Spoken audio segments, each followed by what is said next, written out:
Rubber തോട്ടത്തിലൂടെയുള്ള ആ ചുവന്ന മൺപാതയിൽ വെളിച്ചം മങ്ങി തുടങ്ങിയപ്പോഴാണ് അജിത്ത് ബൈക്കിൻ്റെ ഹെഡ്ലൈറ്റ് ഓൺ ചെയ്തത്.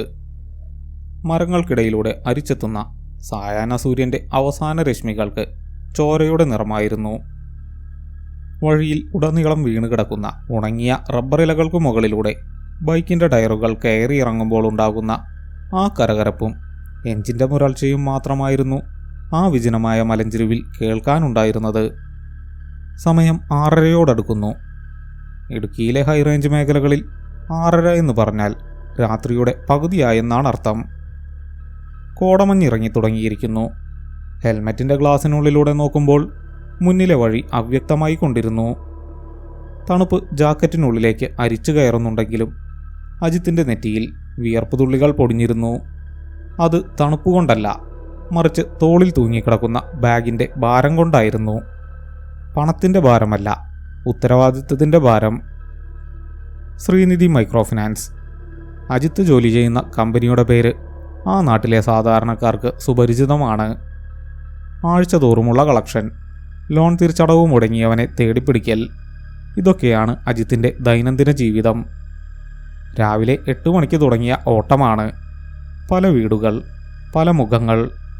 ചിലർ പണം നീട്ടുമ്പോൾ ചിരിക്കും, ചിലർ പ്രാകും, ചിലർ നിസ്സഹായതയോടെ കൈമലർത്തും. ഇന്നത്തെ കളക്ഷൻ ടാർഗറ്റ് തികയ്ക്കാൻ ഇനി ഒരേ ഒരു പേര് കൂടി ബാക്കിയുണ്ട്. ലിസ്റ്റിലെ അവസാനത്തെ പേര് ശാന്തമ്മ, കുന്നുംപുറത്ത് വീട്, loan number 4052/B. Ajith bike റോഡരികിലെ ഒരു ചെറിയ കലുങ്കിൽ നിർത്തി. മൊബൈൽ ഫോൺ എടുത്തു നോക്കി. റേഞ്ച് കാണിക്കുന്നത് ഒരേ ഒരു കട്ടയാണ്. ഗൂഗിൾ മാപ്പ് എപ്പോഴോ പണി മുടക്കിയിരിക്കുന്നു. ഇനി മാപ്പിനെ വിശ്വസിച്ചിട്ട് കാര്യമില്ല. കുന്നുംപുറത്ത്, അജിത്ത് സ്വയം പറഞ്ഞു. കഴിഞ്ഞയാഴ്ച ബ്രാഞ്ച് മാനേജർ വർഗീസ് സാർ മീറ്റിങ്ങിൽ വെച്ച് പൊട്ടിത്തെറിച്ചതാണ്. അജിത്തെ, നിന്റെ ഏരിയയിൽ ആകെ കുഴപ്പമാണല്ലോ. ആ ശാന്തമ്മയുടെ അക്കൗണ്ട്, അത് NPA ആവാൻ പോവുകയാണ്. 3 മാസമായില്ലേ. ഇന്ന് വൈകുന്നേരത്തിനുള്ളിൽ അത് ക്ലോസ് ചെയ്തില്ലെങ്കിൽ നിന്റെ ഇൻസെൻറ്റീവ് മാത്രമല്ല, ജോലിയും പോകും. കമ്പനി അത്രയ്ക്ക് സീരിയസ് ആണ്. വർഗീസ് സാറിൻ്റെ ശബ്ദം ഇപ്പോഴും അവൻ്റെ ചെവിയിൽ മുഴങ്ങുന്നതുപോലെ. ശരിയാണ്, 3 മാസമായി ശാന്തമ്മ പണം അടച്ചിട്ടില്ല. ഇതിനു മുമ്പ് പലതവണ അജിത്ത് അവിടെ വരാൻ ശ്രമിച്ചിരുന്നെങ്കിലും ഓരോ കാരണങ്ങൾ കൊണ്ട് മുടങ്ങി. ഒരിക്കൽ ബൈക്ക് പഞ്ചറായി, മറ്റൊരിക്കൽ മഴ കാരണം വഴി ബ്ലോക്കായി. അങ്ങനെ ആ അക്കൗണ്ട് ഒരു ബാധ്യതയായി മാറി. അജിത്ത് ബാഗിൽ നിന്ന് വെള്ളക്കുപ്പിയെടുത്ത് ഒരിറക്ക് കുടിച്ചു. വല്ലാത്ത ദാഹം. ചുറ്റും നോക്കി. അടുത്തൊന്നും വീടുകളില്ല, റബ്ബർ മരങ്ങൾ മാത്രം. അവ കാവൽക്കാരെ പോലെ ഇരുവശത്തും നിരന്നു നിൽക്കുന്നു. റബ്ബർ ഷീറ്റ് അടിക്കുന്നതിൻ്റെ പുളിച്ച മണം അന്തരീക്ഷത്തിൽ തങ്ങി നിൽക്കുന്നുണ്ട്. വഴിയിൽ കണ്ട ഒരു ചേട്ടനാണ് പറഞ്ഞത്, ആ വളവ് തിരിഞ്ഞ് മുകളിലേക്ക് പോയാൽ മതി, ഒറ്റ വീടേ ഉള്ളൂ എന്ന്. അജിത്ത് വീണ്ടും ബൈക്ക് സ്റ്റാർട്ട് ചെയ്തു. ഫസ്റ്റ് ഗിയറിൽ വണ്ടി ആ കയറ്റം കയറാൻ തുടങ്ങി. വഴി വളരെ മോശമാണ്. വെള്ളം കുത്തിയൊലിച്ചു പോയ പാടുകൾ വലിയ ഗർത്തങ്ങളായി കിടക്കുന്നു. കല്ലുകളിൽ തട്ടി വണ്ടി ഉലയുന്നുണ്ടായിരുന്നു. മുകളിലെത്തിയപ്പോൾ കണ്ട കാഴ്ച അവനെ അത്ഭുതപ്പെടുത്തിയില്ല. ഒരു പഴയ വീട്. സിമന്റ് തേക്കാത്ത ചുമരുകൾ കറുത്തിരിക്കുന്നു. ഓടുമേഞ്ഞ മേൽക്കൂരയിൽ പായൽ പിടിച്ചിട്ടുണ്ട്. മുറ്റത്ത് നിറയെ കരിയിലകൾ. ആ വീടിന് വല്ലാത്തൊരു ഏകാന്തതയുണ്ട്. ചുറ്റും വേറെ വീടുകളില്ലാത്തതുകൊണ്ടാവാം ആ വീട് തന്നെ നോക്കി പേടിപ്പിക്കുന്നത് പോലെ അജിത്തിന് തോന്നി. സിറ്റൗട്ടിൽ നേരിയ വെളിച്ചം കണ്ടു. ഒരു മണ്ണെണ്ണ വിളക്കിൻ്റെയോ അതോ വോൾട്ടേജ് കുറഞ്ഞ ബൾബിൻ്റെയോ ആണോ എന്ന് വ്യക്തമല്ല. എന്തായാലും അവിടെ ആൾതാമസമുണ്ട് എന്നത് ആശ്വാസമായി. അജിത്ത് ഗേറ്റ് തുറക്കാൻ ശ്രമിച്ചു. തുരുമ്പെടുത്ത ഇരുമ്പ് ഗേറ്റ് വലിയൊരു ശബ്ദത്തോടെയാണ് തുറന്നത്. ആ ശബ്ദം നിശബ്ദതയിൽ മുഴങ്ങി. അവൻ ചുറ്റും നോക്കി. ഒരു നായ പോലും കുരച്ചില്ല. സാധാരണ ഇത്തരം വീടുകളിൽ വളർത്തുനായകൾ ഉണ്ടാവാറുള്ളതാണ്. ഇവിടെ പക്ഷികളുടെ ശബ്ദം പോലും കേൾക്കാനില്ല. ബൈക്ക് സ്റ്റാൻഡിട്ട് അവൻ നടന്നു. മുറ്റത്തെ കരിയിലകൾ ചവിട്ടുമ്പോൾ ഉണ്ടാകുന്ന ശബ്ദം അവനെ തന്നെ അലോസരപ്പെടുത്തി. ശാന്തമ്മേ, അജിത്ത് നീട്ടി വിളിച്ചു. ശബ്ദം ആ വീടിൻ്റെ ഭിത്തികളിൽ തട്ടി തിരികെ വന്നു. മറുപടിയില്ല. സിറ്റൗട്ടിലൊരു പഴയ ചാരുകസാര കിടപ്പുണ്ട്. അതിലാരുമില്ല. തൂണിൽ തൂക്കിയിട്ട ബൾബ് മങ്ങിയ വെളിച്ചത്തിൽ മിന്നിക്കത്തുന്നു. വോൾട്ടേജ് ക്ഷാമമാണ്. ആരാ? പെട്ടെന്ന് വീടിൻ്റെ വശത്തു നിന്നും ഒരു ശബ്ദം. അജിത്ത് ഞെട്ടിത്തിരിഞ്ഞു നോക്കി. അവിടെ അടുക്കള ഭാഗത്തെ വാതിലിനോട് ചേർന്ന് ഇരുട്ടിലൊരു സ്ത്രീരൂപം. ഞാൻ ശ്രീനിധി ഫിനാൻസിൽ നിന്നാണ്, അജിത്ത്. അവൻ ബാഗിൽ പിടിമുറുക്കി. ആ സ്ത്രീ മെല്ലെ വെളിച്ചത്തിലേക്ക് വന്നു. ഒരു 50-55 വയസ്സ് തോന്നും. മുഷിഞ്ഞ ഒരു കോട്ടൺ സാരിയാണ് വേഷം. നരച്ച മുടി അലസമായി കെട്ടിവെച്ചിരിക്കുന്നു. മുഖത്ത് വല്ലാത്തൊരു ക്ഷീണം. കണ്ണുകൾ കുഴിഞ്ഞിരിക്കുന്നു. പട്ടിണിയുടെയും ദാരിദ്ര്യത്തിൻ്റെയും അടയാളങ്ങൾ ആ മുഖത്ത് വ്യക്തമായിരുന്നു. ഓ, ലോണിൻ്റെ കാര്യം പറയാനാണോ? അവരുടെ ശബ്ദത്തിന് വല്ലാത്തൊരു ഇടർച്ചയുണ്ടായിരുന്നു. അതെ ചേച്ചി, 3 മാസമായി കുടിശ്ശികയാണ്. സാർ ഇന്ന് രാവിലെ എന്നെ പ്രത്യേകം പറഞ്ഞയച്ചതാണ്. ഇന്നും കൂടി അടച്ചില്ലെങ്കിൽ. അജിത്ത് വാചകം മുഴുമിപ്പിച്ചില്ല. ജപ്തി എന്ന വാക്ക് പറയാൻ അവന് മടിയുണ്ടായിരുന്നു. ശാന്തമ്മ ഒരു നിമിഷം അവനെ തന്നെ ഉറ്റുനോക്കി. ആ നോട്ടത്തിൽ ദേഷ്യമില്ല, പേടിയില്ല, മറിച്ചൊരു തരം നിർവികാരതയായിരുന്നു.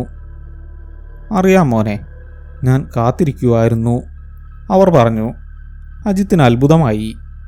സാധാരണ കുടിശ്ശികക്കാർ ഒന്നുകിൽ ഒളിച്ചിരിക്കും, അല്ലെങ്കിൽ തർക്കിക്കാൻ വരും.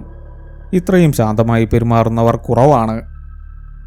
ഇരിക്കൂ, ഞാനിപ്പോൾ വരാം, അതും പറഞ്ഞവർ വീടിനകത്തേക്ക് പോയി. അജിത്ത് സിറ്റ് ഔട്ടിലെ തിണ്ണയിലിരുന്നു. വീടിനകത്ത് അനക്കങ്ങളൊന്നുമില്ല. സാധാരണ വീടുകളിൽ കേൾക്കുന്ന പാത്രങ്ങളുടെ ശബ്ദമോ ടിവിയുടെ ശബ്ദമോ ഒന്നുമില്ല. വല്ലാത്തൊരു നിശബ്ദത. അജിത്ത് തൻ്റെ ലെഡ്ജർ ബുക്ക് തുറന്നു. Page number 42. ശാന്തമ്മ, വിലാസം കുന്നുംപുറത്ത്. പെട്ടെന്നൊരു കാറ്റു വീശി. മുറ്റത്തെ റബ്ബർ മരങ്ങൾ ആടിയുലഞ്ഞു. സിറ്റൗട്ടിലെ ആ മങ്ങിയ ബൾബ് ഒന്നുകൂടി മിന്നി. അജിത്തിന് എന്തോ ഒരു അസ്വാഭാവികത തോന്നി. കാറ്റിലൊരു പ്രത്യേക ഗന്ധമുണ്ടായിരുന്നു. പഴയ തുണികൾ കൂട്ടിയിട്ടാലുള്ള മണവും ഒപ്പം കരിഞ്ഞ കർപ്പൂരത്തിൻ്റെ ഗന്ധവും. അല്പസമയത്തിനകം ശാന്തമ്മ തിരികെ വന്നു. അവരുടെ കയ്യിലൊരു പ്ലാസ്റ്റിക് കവർ ഉണ്ടായിരുന്നു. ഇത് മൊത്തമുണ്ടോ എന്ന് നോക്കുമോനെ, പലിശയും മുതലും എല്ലാം കൂടി. അവർ ആ കവർ അജിത്തിന് നേരെ നീട്ടി. അജിത്ത് അത് വാങ്ങി. കവർ തുറന്നപ്പോൾ അതിനകത്ത് നോട്ടുകെട്ടുകൾ. കൂടുതൽ 500-ൻ്റെയും 100-ൻ്റെയും നോട്ടുകൾ. നോട്ടുകൾക്ക് വല്ലാത്തൊരു തണുപ്പുണ്ടായിരുന്നു. അജിത്ത് പണമെണ്ണാൻ തുടങ്ങി. പണമെണ്ണുമ്പോൾ അവൻ്റെ ശ്രദ്ധ മുഴുവൻ അതിലായിരുന്നു. ഓരോ നോട്ടിനും പഴക്കത്തിൻ്റെ പണം. ചില നോട്ടുകളിൽ മഞ്ഞളും കുങ്കുമവും പുരണ്ട പാടുകൾ. ഒരുപക്ഷെ അമ്പലത്തിലോ മറ്റോ നേർച്ച വെച്ച പണമായിരിക്കാം, അല്ലെങ്കിൽ സ്വരുക്കൂട്ടി വെച്ച സമ്പാദ്യമായിരിക്കാം.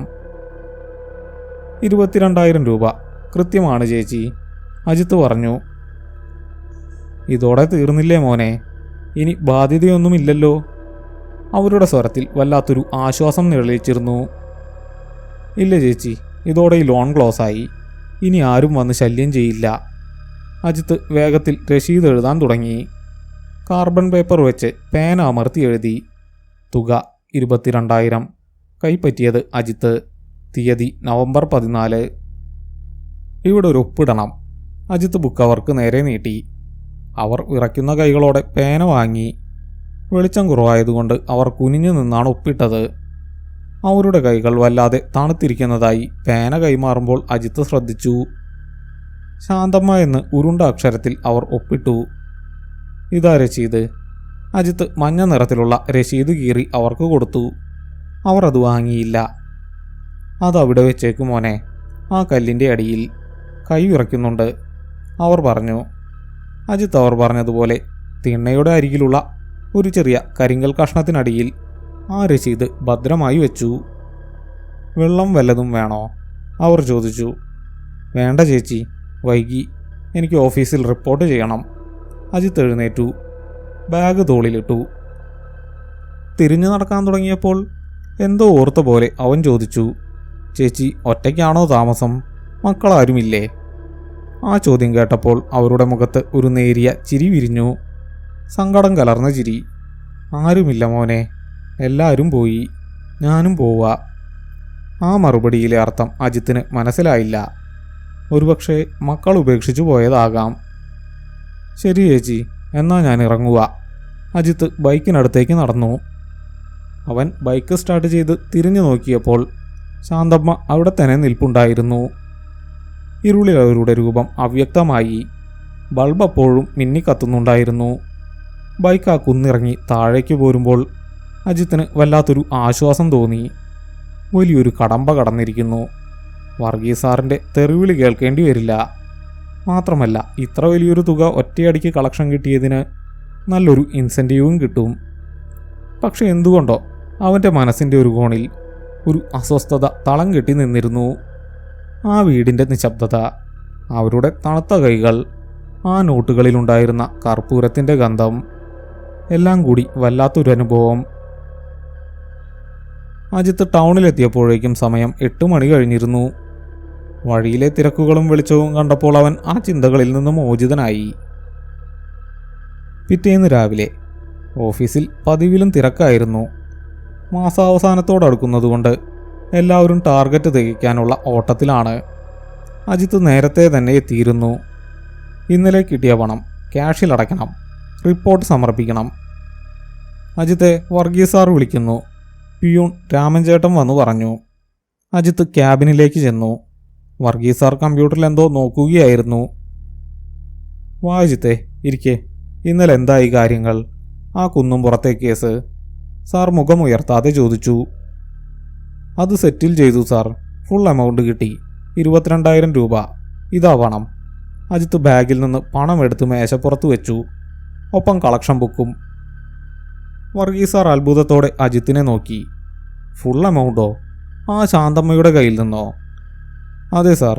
ഇന്നലെ വൈകുന്നേരം ഞാനവിടെ പോയിരുന്നു. കുറച്ച് ലേറ്റായി. എന്നാലും അവരെ കണ്ടു.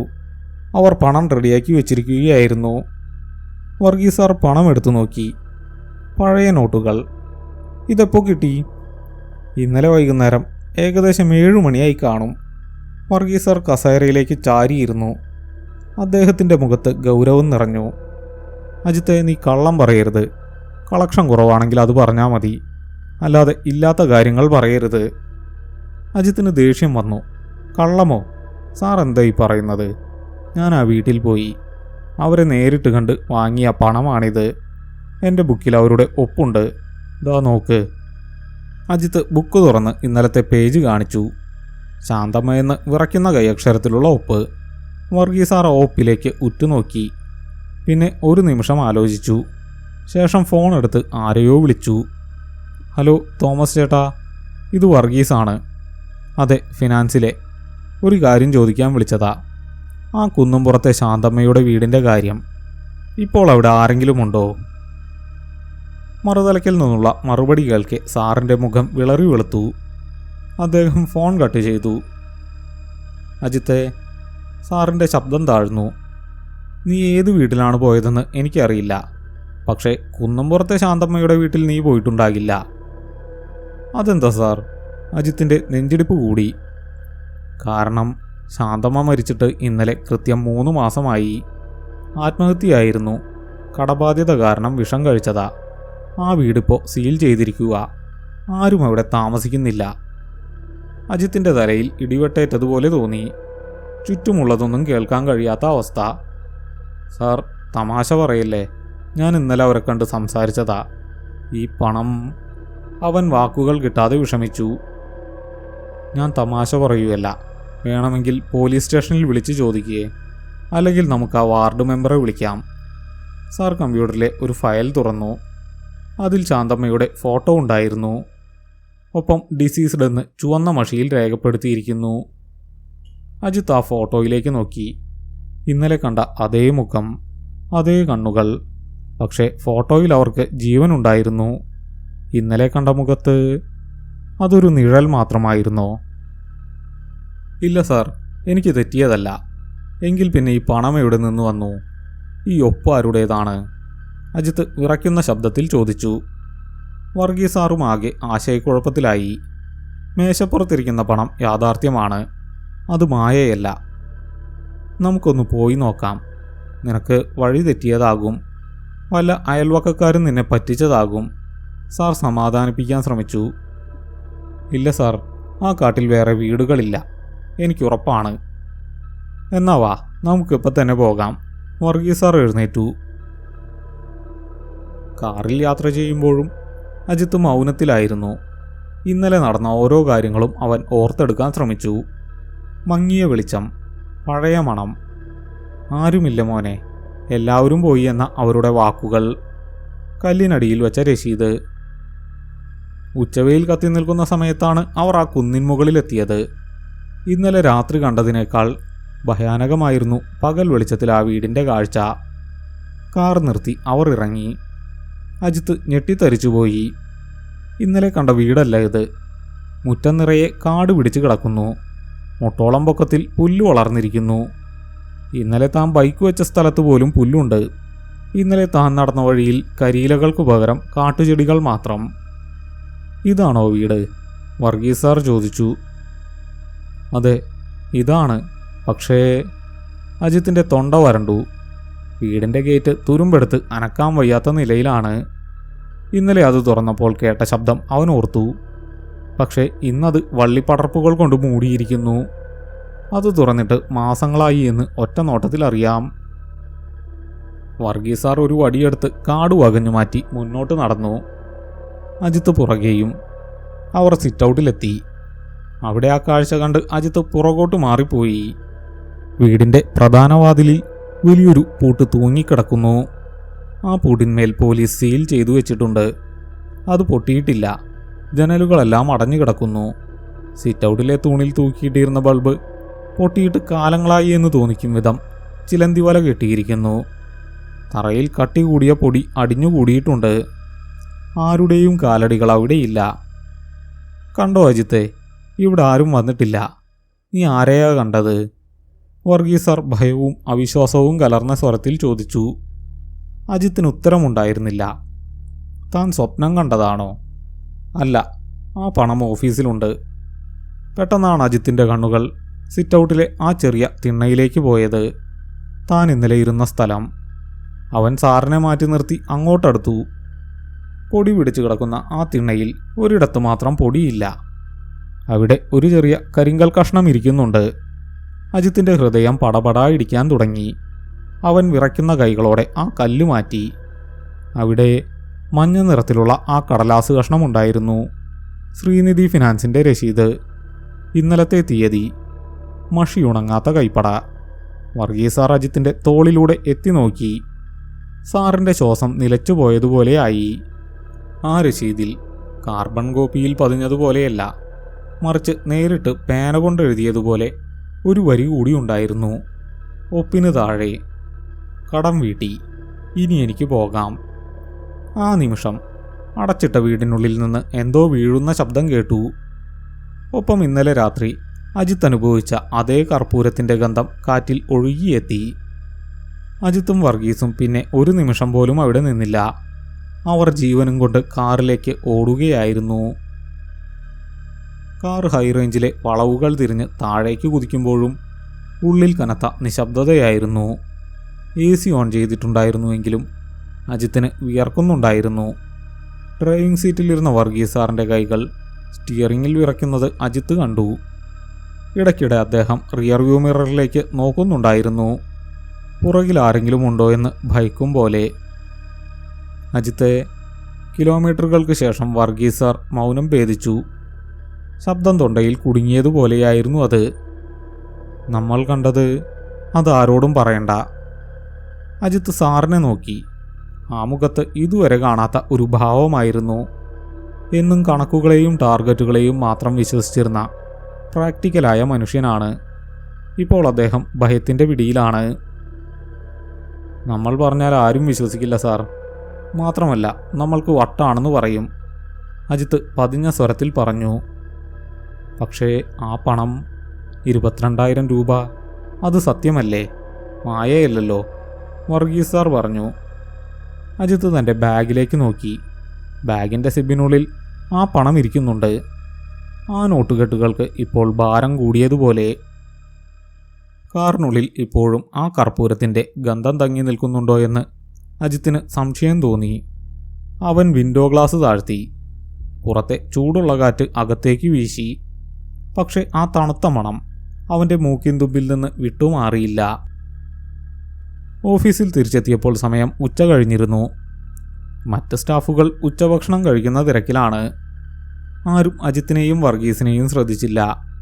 അവർ നേരെ മാനേജറുടെ ക്യാബിനിൽ കയറി വാതിലടച്ചു. വർഗീസ് സർ അജിത്തിൻ്റെ കയ്യിൽ നിന്ന് ബാഗ് വാങ്ങി ആ പണം മേശപ്പുറത്ത് വെച്ചു. വിറയ്ക്കുന്ന കൈകളോടെ സാർ അത് എണ്ണി നോക്കി. കറൻസി കൗണ്ടിംഗ് മെഷീനിലിടാൻ അദ്ദേഹത്തിന് ധൈര്യമുണ്ടായിരുന്നില്ല. നോക്കജിത്തെ, സാർ ഒരു 500 രൂപ നോട്ട് ഉയർത്തി കാണിച്ചു. ഇതിൽ മഷി പുരണ്ടിട്ടുണ്ട്. ഈ നോട്ടിൻ്റെ മൂലയിൽ ഒരു പേരെഴുതിയിരിക്കുന്നത് കണ്ടോ? അജിത്ത് സൂക്ഷിച്ചു നോക്കി.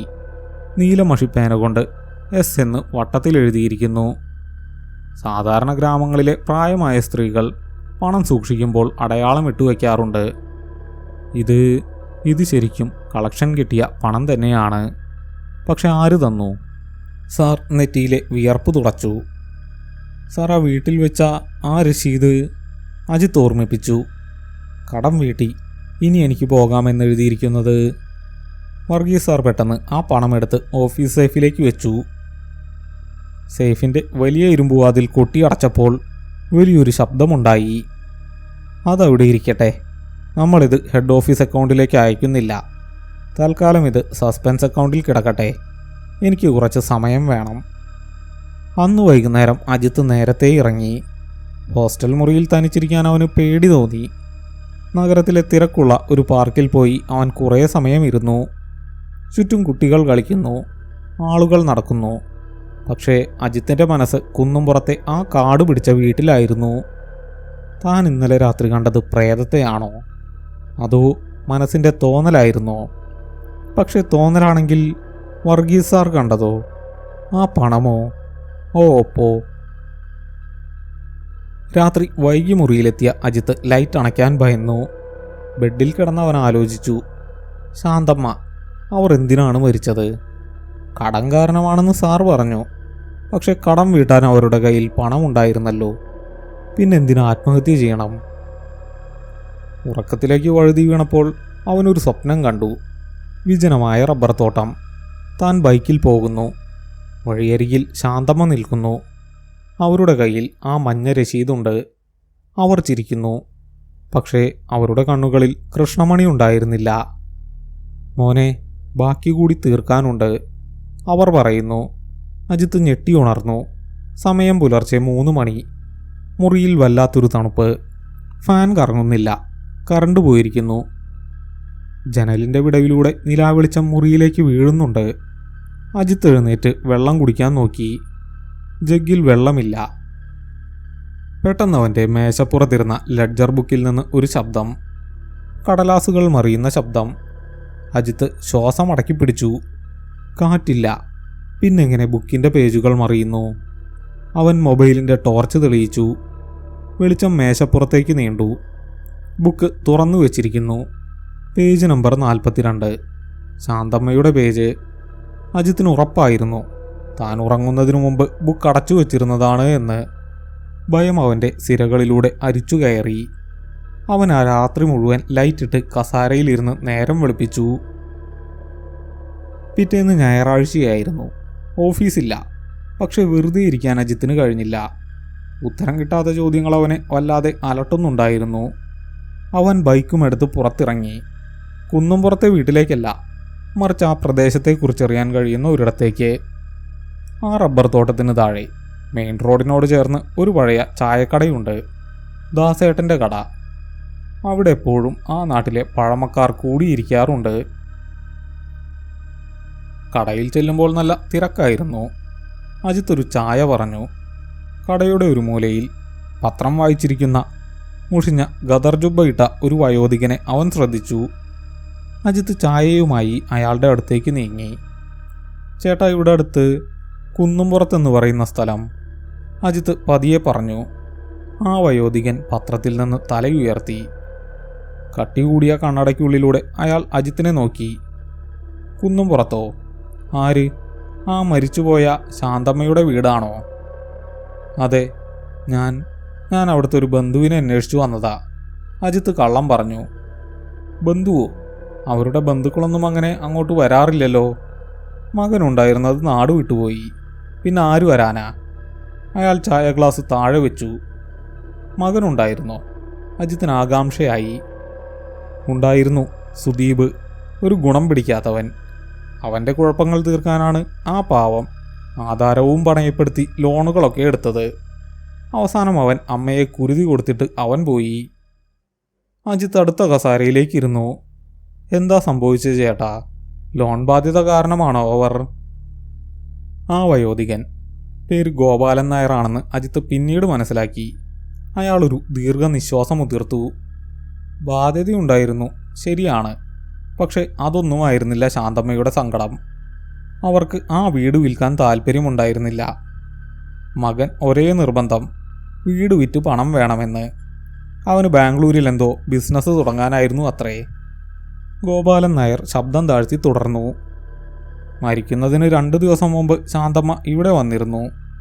എന്നോട് പറഞ്ഞു, ഗോപാലേട്ടാ, ഞാൻ പണം റെഡിയാക്കിയിട്ടുണ്ട്.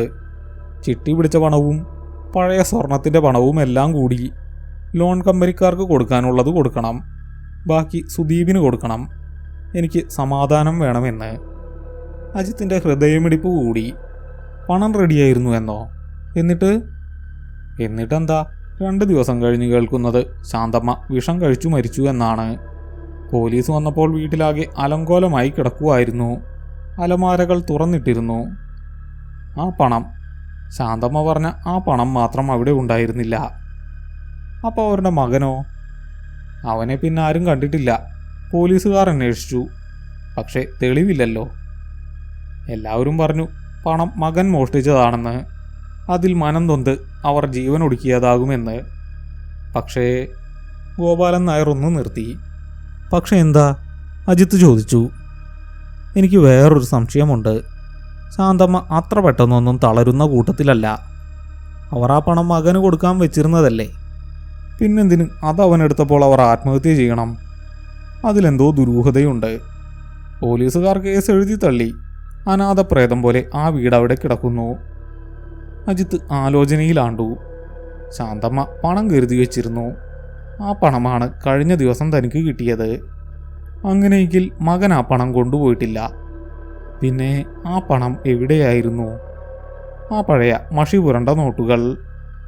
ചേട്ടാ, ആ വീടിനെ പറ്റി അവിടെ പ്രേതശല്യമുണ്ടെന്നൊക്കെ കേൾക്കുന്നുണ്ടല്ലോ? അജിത്ത് മെല്ലെ ചോദിച്ചു. ഗോപാലൻ നായർ ഒന്ന് ചിരിച്ചു. പ്രേതമോ?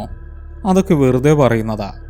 പക്ഷെ ഒന്ന് പറയാം, സന്ധ്യ കഴിഞ്ഞാൽ ആ വഴി പോകാൻ ആർക്കും ധൈര്യമില്ല. അവിടെ എപ്പോഴും ഒരു മണമുണ്ടാകും, കർപ്പൂരത്തിൻ്റെ മണം. ശാന്തമ്മയ്ക്ക് പൂജയും പ്രാർത്ഥനയുമൊക്കെ വലിയ കാര്യമായിരുന്നല്ലോ. മരിച്ചാലും ആ ശീലം പോകില്ലായിരിക്കും, അയാൾ പറഞ്ഞു. കർപ്പൂരത്തിൻ്റെ മണം. അജിത്ത് ഞെട്ടി. അത് വെറുമൊരു കഥയല്ല, താൻ അനുഭവിച്ച സത്യമാണ്. ചായയുടെ കാശ് കൊടുത്ത് അജിത്ത് പുറത്തിറങ്ങി. അവൻ്റെ മനസ്സ് കലുഷിതമായിരുന്നു. അപ്പോൾ പണം മോഷ്ടിക്കപ്പെട്ടിട്ടില്ല. അതാ വീട്ടിൽ തന്നെ ഉണ്ടായിരുന്നു. പക്ഷേ എവിടെ? പോലീസുകാർ പോലും കാണാത്ത ഒരിടത്ത്. പിന്നെന്തിനാണ് ശാന്തമ്മ അത് തനിക്ക് തന്നത്? കടം വീട്ടി, ഇനി എനിക്ക് പോകാമെന്ന വാക്കുകളുടെ അർത്ഥം കടം വീട്ടാതെ അവർക്ക് പോകാൻ കഴിയുമായിരുന്നില്ല എന്നാണോ? അതോ ഇനിയും എന്തെങ്കിലും ബാക്കിയുണ്ടോ? അജിത്ത് ബൈക്ക് സ്റ്റാർട്ട് ചെയ്തു. അവൻ റബ്ബർ തോട്ടത്തിലേക്ക് പോകാൻ തീരുമാനിച്ചു. പകൽ വെളിച്ചത്തിൽ ഒറ്റയ്ക്ക്. കുന്നിൻപുറത്തെ വീടിൻ്റെ ഗേറ്റിന് മുന്നിലെത്തിയപ്പോൾ സമയം ഉച്ചയ്ക്ക് 12 മണി. സൂര്യൻ തലയ്ക്ക് മീതെ കത്തി നിൽക്കുന്നു. എന്നിട്ടും ആ റബ്ബർ തോട്ടത്തിൽ ഇരുട്ടായിരുന്നു. അജിത്ത് ഗേറ്റിന് പുറത്ത് ബൈക്ക് നിർത്തി. ഇന്നലെ വർഗീസ് സാറിനൊപ്പം വന്നപ്പോൾ കണ്ടതിനേക്കാൾ ഭീകരമായിരുന്നു ഇപ്പോൾ ആ വീടിൻ്റെ അവസ്ഥ. അവൻ മെല്ലെ ഗേറ്റ് കടന്ന് മുറ്റത്തേക്കിറങ്ങി. കാറ്റിൽ ഉണങ്ങിയ ഇലകൾ പറക്കുന്നു. അവൻ സിറ്റൗട്ടിലേക്ക് നടന്നു. താൻ പണമെടുത്ത കല്ലിൻ്റെ ഭാഗത്തേക്ക് നോക്കി. അവിടെ ആ കല്ല് മാറിയിട്ടില്ല. പക്ഷെ സിറ്റൗട്ടിൻ്റെ തറയിൽ കട്ടിയിൽ അടിഞ്ഞുകൂടിയ പൊടിയിൽ പുതിയൊരു കാൽപ്പാട്. ഇന്നലെ താനും സാറും വന്നപ്പോൾ ഉണ്ടായ പാടുകൾ കാറ്റിൽ മാഞ്ഞു പോയിരുന്നു. ഇത് പുതിയതാണ്, ചെരുപ്പിടാത്ത ഒരു ചെറിയ കാൽപ്പാട്. വീടിൻ്റെ അടച്ചിട്ട വാതിലിൽ നിന്ന് സിറ്റൗട്ടിൻ്റെ അരികിലേക്ക് നടന്ന് അവിടെ അവസാനിക്കുന്നു. അജിത്ത് ആ കാൽപ്പാടിനരികിൽ മുട്ടുകുത്തിയിരുന്നു. അത് മനുഷ്യൻ്റെ പാടാണോ? അതോ? പെട്ടെന്ന് വീടിനുള്ളിൽ നിന്നൊരു ശബ്ദം കേട്ടു. ആരോ അകത്ത് നടക്കുന്ന ശബ്ദം, വടികുത്തി നടക്കുന്നത് പോലെ. അജിത്ത് എഴുന്നേറ്റു. വീട് പൂട്ടിയിരിക്കുകയാണ്. സീൽ പൊട്ടിയിട്ടില്ല. ജനലുകൾ അടച്ചിട്ടിരിക്കുന്നു. പിന്നെങ്ങനെ അകത്ത്? അവൻ ജനലിൻ്റെ വിടവിലൂടെ അകത്തേക്ക് നോക്കാൻ ശ്രമിച്ചു. ഇരുട്ടാണ്, ഒന്നും കാണാൻ വയ്യ. അവൻ മൊബൈൽ ഫ്ലാഷ് ലൈറ്റ് ഓൺ ചെയ്ത് ജനൽ വിടവിലൂടെ അടിച്ചു. വെളിച്ചമകത്തെ മുറിയിലെ ചുമരുകളിൽ പതിച്ചു. ആ കാഴ്ച കണ്ട് അജിത്ത് സ്തംഭിച്ചുപോയി. ഹാളിലെ ചുമരിൽ കരി കൊണ്ട് വലുതായി എഴുതിയിരിക്കുന്നു, ബാക്കി പലിശ. അജിത്ത് പുറകോട്ട് മാറി. കഴിഞ്ഞ ദിവസം താൻ ലോൺ ക്ലോസ് ചെയ്തതാണ്. 22,000 രൂപ വാങ്ങി. പിന്നെന്താണ് ബാക്കി പലിശ? അജിത്തിന് തല കറങ്ങുന്നത് പോലെ തോന്നി. താൻ കണക്ക് കൂട്ടിയത് തെറ്റിയോ? അതോ ഇതിനി പണത്തിൻ്റെ കണക്കല്ലേ? അവൻ വേഗത്തിൽ ബൈക്കിനടുത്തേക്ക് ഓടി. വണ്ടി തിരിച്ചു പാഞ്ഞു പോകുമ്പോൾ ആ വീട്ടിലെ മങ്ങിയ ജനലയ്ക്കുള്ളിൽ നിന്ന് ആരോ തന്നെ നോക്കുന്നുണ്ടെന്ന തോന്നൽ അവനെ വേട്ടയാടി. ഓഫീസിലെത്തിയ അജിത്ത് നേരെ സിസ്റ്റത്തിൽ ലോഗിൻ ചെയ്തു. ശാന്തമ്മയുടെ ലോൺ അക്കൗണ്ട് ഹിസ്റ്ററി അവൻ അരിച്ചു പെറുക്കാൻ തുടങ്ങി. തീയതികൾ, തിരിച്ചടവുകൾ, പലിശ നിരക്കുകൾ എല്ലാം കൃത്യമാണ്. 22,000 രൂപ അടച്ചാൽ ലോൺ തീരും. പിന്നെന്താണ് ബാക്കി പലിശ? അജിത്തെ, നീ എന്ത് കാണിക്കുന്നത്? ഇന്ന് സൺഡേ അല്ലേ? പിന്നിൽ നിന്ന് വർഗീസ് സാറിൻ്റെ ശബ്ദം കേട്ട് അജിത്ത് ഞെട്ടി. സാർ ഓഫീസിൽ വന്നിരിക്കുന്നു. സാറിൻ്റെ മുഖം വിളറിയിരിക്കുന്നു. കണ്ണുകൾക്ക് ചുറ്റും കറുത്ത പാടുകൾ. സാറും ഉറങ്ങിയിട്ടില്ലെന്ന് വ്യക്തം. സാർ, ആ കണക്കിലെന്തോ പിശകുണ്ട്. അവർക്ക് തൃപ്തിയായിട്ടില്ല, അജിത്ത് വിറയലോടെ പറഞ്ഞു. വർഗീസ് സാർ അജിത്തിൻ്റെ അടുത്തു വന്ന് കസേര വലിച്ചിട്ടു. നീ എന്തായി പറയുന്നത്? ഞാൻ ഇന്നവിടെ പോയിരുന്നു സാർ. അജിത്ത് അവിടെ കണ്ട കാര്യങ്ങൾ, കാൽപ്പാടും ചുമരിലെ എഴുത്തും സാറിനോട് പറഞ്ഞു. വർഗീസ് സാർ അത് കേട്ട് തരിച്ചു നിന്നു. ബാക്കി പലിശ, അദ്ദേഹം സ്വയം പറഞ്ഞു. അജിത്തെ, എനിക്കൊരു കാര്യം ഓർമ്മ വരുന്നു. ശാന്തമ്മ ലോൺ എടുക്കുമ്പോൾ ഒരു ജാമ്യക്കാരനുണ്ടായിരുന്നു.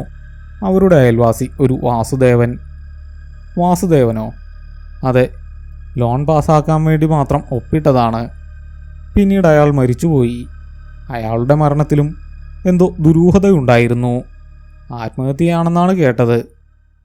അജിത്ത് കമ്പ്യൂട്ടറിൽ വാസുദേവൻ്റെ പേര് സെർച്ച് ചെയ്തു. ശരിയാണ്, കോ ബോറോവർ KK വാസുദേവൻ. സ്റ്റാറ്റസ് മരണപ്പെട്ടു. സാർ, ഈ വാസുദേവൻ എപ്പോഴാണ് മരിച്ചത്? അത് ശാന്തമ്മ മരിക്കുന്നതിന് കൃത്യം 1 മാസം മുമ്പ്. രണ്ടുപേരും പരസ്പരം നോക്കി.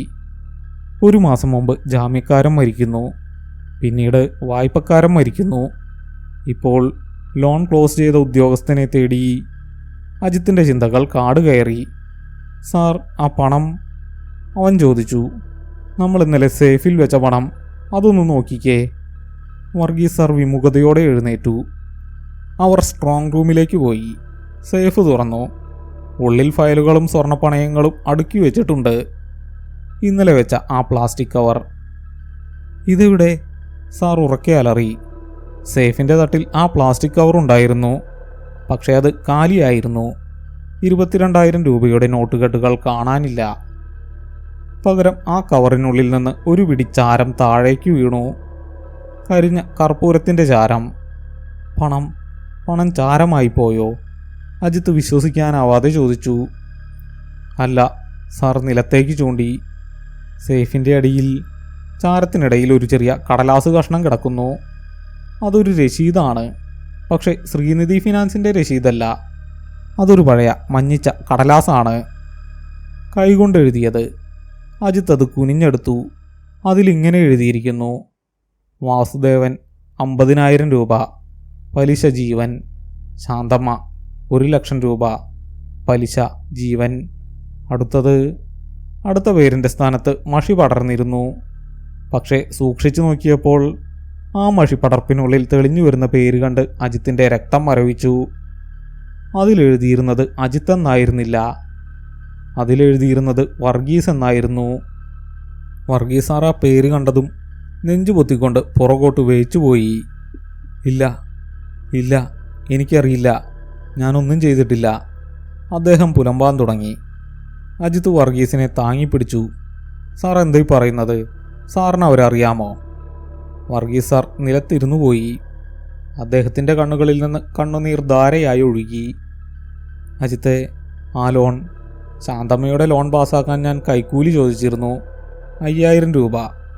അവർക്കത് തരാൻ നിവൃത്തിയില്ലായിരുന്നു. അപ്പോൾ ആ വാസുദേവനാണ് പറഞ്ഞത് ലോൺ പാസ്സാക്കി കൊടുത്താൽ അയാൾ നോക്കിക്കോളാമെന്ന്. പക്ഷേ സാർ കിതച്ചുകൊണ്ട് തുടർന്നു. ലോൺ കിട്ടിയപ്പോൾ ഞാൻ എൻ്റെ ഷെയർ ചോദിച്ചു. അവർ തന്നില്ല. ഞാൻ അവരെ ഭീഷണിപ്പെടുത്തിയിരുന്നു. വീട് ജപ്തി ചെയ്യുമെന്ന് പറഞ്ഞ് പേടിപ്പിച്ചു. ആ പേടി കാരണമാണ് അവർ. അജിത്തിന് തൻ്റെ മുന്നിലിരിക്കുന്ന മാനേജറോട് വെറുപ്പ് തോന്നി. ഇത്രയും കാലം താൻ ബഹുമാനിച്ചിരുന്ന മനുഷ്യൻ അപ്പോൾ ആത്മഹത്യയ്ക്ക് കാരണം വെറും കടബാധ്യതയായിരുന്നില്ല, അത് ഈ ഭീഷണിയായിരുന്നു. പെട്ടെന്ന് ഓഫീസിലെ ലൈറ്റുകൾ മിന്നി. ഫാനുകൾ ശക്തിയായി കറങ്ങാൻ തുടങ്ങി. സ്ട്രോങ് റൂമിൻ്റെ വാതിൽ മെല്ലെ അനങ്ങി. ചാരത്തിൽ നിന്ന് പുക ഉയരാൻ തുടങ്ങി. ആ പുകയ്ക്ക് ഒരു രൂപമുണ്ടായിരുന്നു. അജിത്തെ, ഓടിക്കോ, വർഗീസ് സാർ അലറി. അവർ വന്നത് എനിക്ക് വേണ്ടിയാണ്. പണം കൊണ്ടുവന്നത് നിനക്കുള്ള കണക്ക് തീർക്കാനല്ല, എന്നെ ഓർമ്മിപ്പിക്കാനാണ്. അജിത്ത് വാതിൽക്കലേക്ക് നോക്കി. സേഫ് റൂമിൻ്റെ ഉള്ളിൽ 2 ചുവന്ന കണ്ണുകൾ തെളിഞ്ഞു വന്നു. അത് ശാന്തമ്മയുടെ കണ്ണുകളായിരുന്നില്ല, അത് മറ്റാരുടെയോ ആണ്. ഒരുപക്ഷെ വാസുദേവൻ്റെ, അല്ലെങ്കിൽ പലിശയായി ജീവൻ ചോദിക്കുന്ന മറ്റേതോ ശക്തിയുടേത്. ഓഫീസിലെ സ്ട്രോങ് റൂമിൽ നിന്ന് വർഗീസ് സാർ അലറിക്കരഞ്ഞുകൊണ്ട് പുറത്തേക്ക് ഓടുമ്പോൾ പുറത്തെ സ്റ്റാഫ് മുഴുവൻ പകച്ചു നിൽക്കുകയായിരുന്നു. സാറിൻ്റെ മുഖം ഭയം കൊണ്ട് വികൃതമായിരുന്നു. ഷർട്ടിൻ്റെ ബട്ടണുകൾ വിട്ടുപോയിരുന്നു. കണ്ണുകൾ പുറത്തേക്ക് തള്ളിയിരുന്നു. അയാൾ എന്തൊക്കെയോ പുലമ്പിക്കൊണ്ട് തൻ്റെ കാറിലേക്ക് ഓടിക്കയറി. കാർ സ്റ്റാർട്ട് ചെയ്തൊരു ഭ്രാന്തനെ പോലെ റോഡിലേക്ക് പാഞ്ഞുപോയി.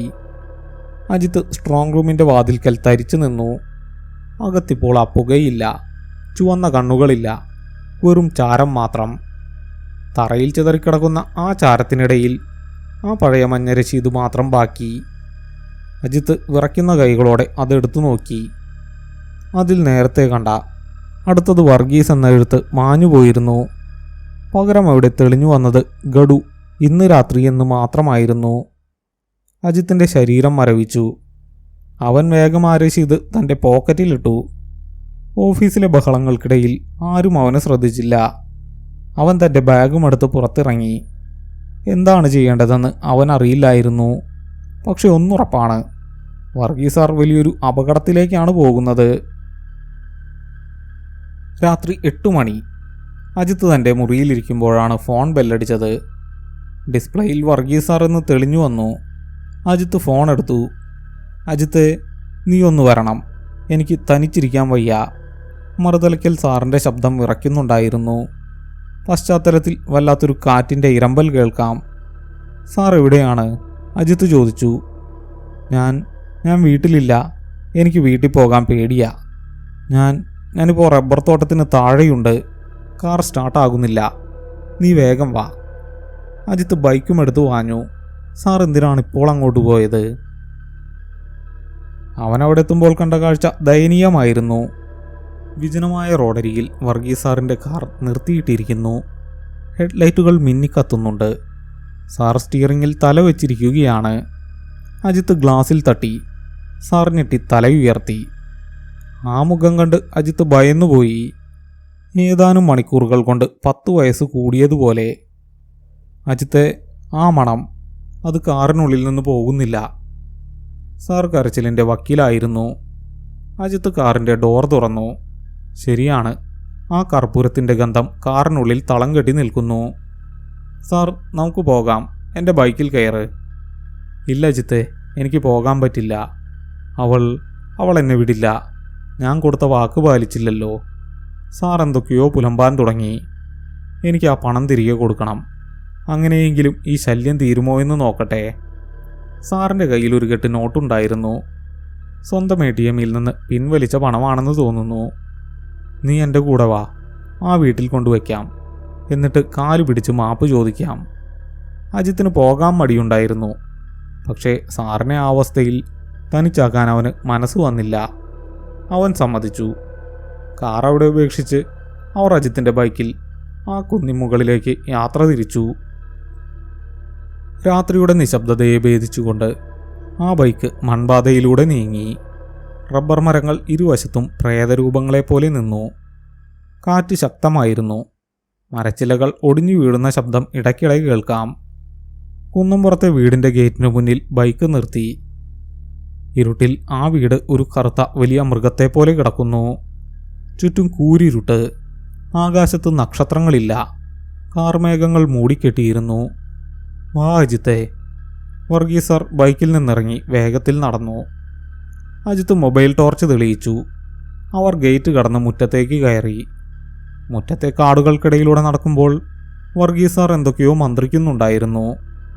മാപ്പ് എന്ന് പറയുന്നത് മാത്രം അജിത്ത് കേട്ടു. അവർ സിറ്റൗട്ടിലെത്തി. പോലീസ് സീൽ ചെയ്ത പൂട്ട് അവിടെ തന്നെയുണ്ട്. വർഗീസ് സാർ വിറയ്ക്കുന്ന കൈകളോടെ ആ പണം സിറ്റൗട്ടിലെ തിണ്ണയിൽ വെച്ചു. അത് 50,000 രൂപയുണ്ടായിരുന്നു. ശാന്തമ്മേ, എന്നോട് ക്ഷമിക്കണം. ഞാൻ ചെയ്തത് തെറ്റാണ്. അത്യാഗ്രഹം കൊണ്ട് ചെയ്തു പോയതാ. ഇതാ പണം. പലിശയും മുതലും എല്ലാമുണ്ട്. എന്നെ വെറുതെ വിടണം. എൻ്റെ കുടുംബത്തെ വെറുതെ വിടണം. സാർ തറയിൽ വീണ് നമസ്കരിച്ചു. അജിത്ത് ടോർച്ച് വെളിച്ചം വീടിൻ്റെ ഭിത്തികളിലൂടെ ഓടിച്ചു. പെട്ടെന്ന് വീടിൻ്റെ ഉള്ളിൽ നിന്നൊരു ശബ്ദം. വീടിൻ്റെ സാക്ഷ നീങ്ങുന്ന ശബ്ദം. പുറത്ത് വലിയ പൂട്ട് കിടക്കുമ്പോഴും അകത്തുനിന്ന് വാതിൽ തുറക്കുന്ന ശബ്ദം. വർഗീസ് തലയുയർത്തി. വാതിൽ തുറക്കുന്നു. അദ്ദേഹം ഭയപ്പാടോടെ അജിത്തിനെ കെട്ടിപ്പിടിച്ചു. അടച്ചിട്ട വാതിലിൻ്റെ വിടവിലൂടെ ഒരു തണുത്ത കാറ്റ് പുറത്തേക്ക് വീശി. ആ കാറ്റിൽ രൂക്ഷമായ കർപ്പൂരത്തിൻ്റെ ഗന്ധവും ഒപ്പം പഴകിയ ഫോർമലിൻ മരുന്നിൻ്റെ മണവുമുണ്ടായിരുന്നു. പണം വേണ്ട. ഉറവിടമില്ലാത്ത ഒരു ശബ്ദം. അത് കാറ്റിൻ്റെ ഇരമ്പലാണോ അതോ മനുഷ്യൻ്റെ ശബ്ദമാണോ എന്ന് തിരിച്ചറിയാൻ കഴിയാത്ത വിധം അവ്യക്തമായിരുന്നു. പണം വേണ്ട, കണക്ക് വേറെയാണ്. വർഗീസ് സാർ ഞെട്ടിപ്പിടഞ്ഞെഴുന്നേറ്റു. പിന്നെന്താ വേണ്ടത്? അജിത്തിൻ്റെ ടോർച്ച് വെളിച്ചം പെട്ടെന്നണഞ്ഞു. ഇരുട്ട്, കൂരിരുട്ട്.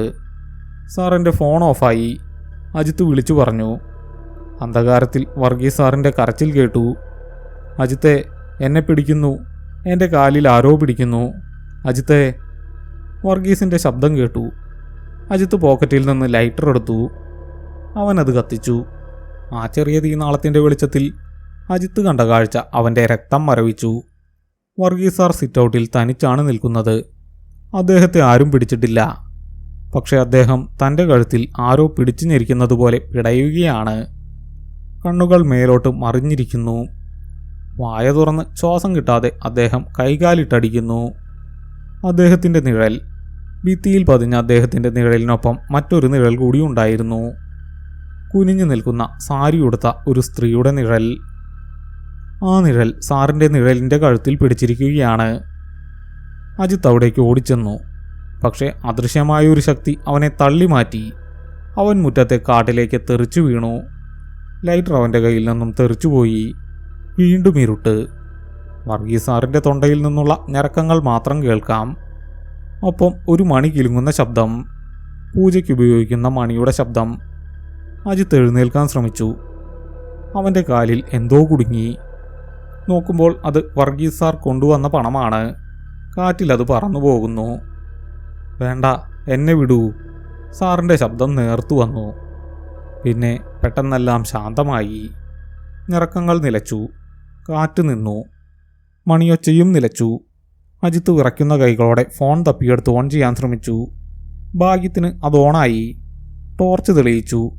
സിറ്റൗട്ടിൽ വർഗീസ് സാർ ചാരുകസേരയിലിരിക്കുന്നു.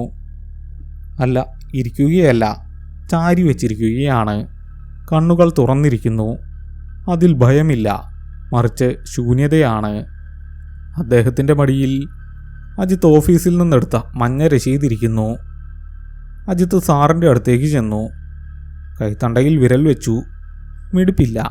ശരീരം ഐസ് പോലെ തണുത്തിരിക്കുന്നു. അദ്ദേഹം മരിച്ചിട്ട് മണിക്കൂറുകളായതുപോലെ. ആ മഞ്ഞ രശീതിൽ അജിത്ത് വെളിച്ചമടിച്ചു. അതിലെ എഴുത്തുകൾ വീണ്ടും മാറിയിരുന്നു. ചുവന്ന മഷിയിൽ ഒരേ ഒരു വാക്ക്: ലോൺ അടച്ചു. അജിത്ത് ചുറ്റും നോക്കി. ഇപ്പോൾ ആ വീട് ഒരു സാധാരണ പഴയ വീട് പോലെ തോന്നി. ഭയപ്പെടുത്തുന്ന അന്തരീക്ഷമില്ല, മണമില്ല.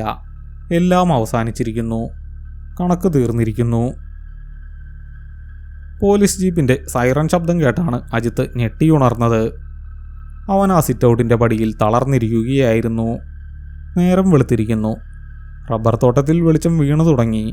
പോലീസുകാരും നാട്ടുകാരും ഓടിക്കൂടി. SI മൃതദേഹം പരിശോധിച്ചു. കാർഡിയാക് അറസ്റ്റ് ആണെന്ന് തോന്നുന്നു. പേടിച്ച് അറ്റാക്ക് വന്നതാകാം. അല്ലെങ്കിലും ഈ വർഗീസിന് ഹൃദയ സംബന്ധമായ അസുഖങ്ങളുണ്ടായിരുന്നല്ലോ, SI പറഞ്ഞു. അജിത്ത് ഒന്നും മിണ്ടിയില്ല. സത്യം പറഞ്ഞാൽ ആരും വിശ്വസിക്കില്ല. പോലീസുകാർ മഹസർ തയ്യാറാക്കി. വർഗീസ് സാറിൻ്റെ പോക്കറ്റിൽ നിന്ന് പണമൊന്നും കിട്ടിയില്ല. അദ്ദേഹം കൊണ്ടുവന്ന 50,000 രൂപ കാറ്റിൽ പറന്ന് എവിടേക്കോ പോയിരുന്നു. പക്ഷെ ആ മഞ്ഞ രശീത് പോലീസുകാർ വരുന്നതിനു മുമ്പ് അജിത്ത് അതെടുത്ത് തൻ്റെ പോക്കറ്റിലിട്ടിരുന്നു. അതാർക്കും കിട്ടാൻ പാടില്ല. അത് ഈ ലോകത്തിനുള്ളതല്ല. മൃതദേഹം കൊണ്ടുപോകുമ്പോൾ ആൾക്കൂട്ടത്തിനിടയിൽ നിന്ന് ഗോപാലൻ നായർ അജിത്തിനെ നോക്കി. ആ നോട്ടത്തിൽ എനിക്കറിയാം എന്നൊരു ഭാവമുണ്ടായിരുന്നു. അജിത്ത് ബൈക്കെടുത്ത് തിരിച്ചു പോരുമ്പോൾ ആ വീടിൻ്റെ ജനലിലേക്കൊന്ന് നോക്കി. അവിടെ ആരുമുണ്ടായിരുന്നില്ല. ജനലുകൾ അടഞ്ഞു തന്നെ കിടക്കുന്നു. പക്ഷേ സിറ്റൗട്ടിലെ ആ പഴയ കരിങ്കൽ കഷ്ണത്തിനു മുകളിൽ ഒരു വാടിയ തുളസിക്കതിർ ഇരിക്കുന്നത് അവൻ കണ്ടു. പിറ്റേന്ന് അജിത്ത് ജോലി രാജിവെച്ചു. ശ്രീനിധി ഫിനാൻസിലെ ആ file number 4052/B company write off ചെയ്തു.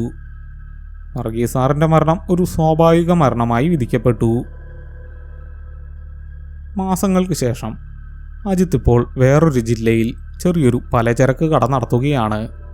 സാമ്പത്തിക ഇടപാടുകളോ പലിശയോ ഇല്ലാത്ത ലളിതമായ ജീവിതം. ഒരു വൈകുന്നേരം കടയിലെ കണക്ക് പുസ്തകം നോക്കുമ്പോൾ പഴയൊരു പേപ്പർ കഷ്ണം അതിൽ നിന്ന് താഴെ വീണു. ആ മഞ്ഞ രശീത്. അജിത്ത് അതെടുത്ത് തീപ്പെട്ടി ഉരച്ച് കത്തിച്ചു. അത് കത്തുമ്പോൾ അതിൽ നിന്ന് കറുത്ത പുകയുയർന്നു. ഒപ്പം നേരിയ കർപ്പൂരഗന്ധവും. ആ ചാരം കാറ്റിൽ പറന്നുപോയി. കടം വീട്ടി, കണക്ക് തീർത്തു. പക്ഷേ അജിത്തിനിപ്പോഴും ഉറങ്ങുമ്പോൾ ചിലപ്പോൾ ആ ശബ്ദം കേൾക്കാം. ഒരു മണിയൊച്ച. ഓരോ മനുഷ്യനും ഓരോ കണക്ക് പുസ്തകമാണ്. അത് തെറ്റിയാൽ തിരുത്താൻ ആരെങ്കിലും വരും.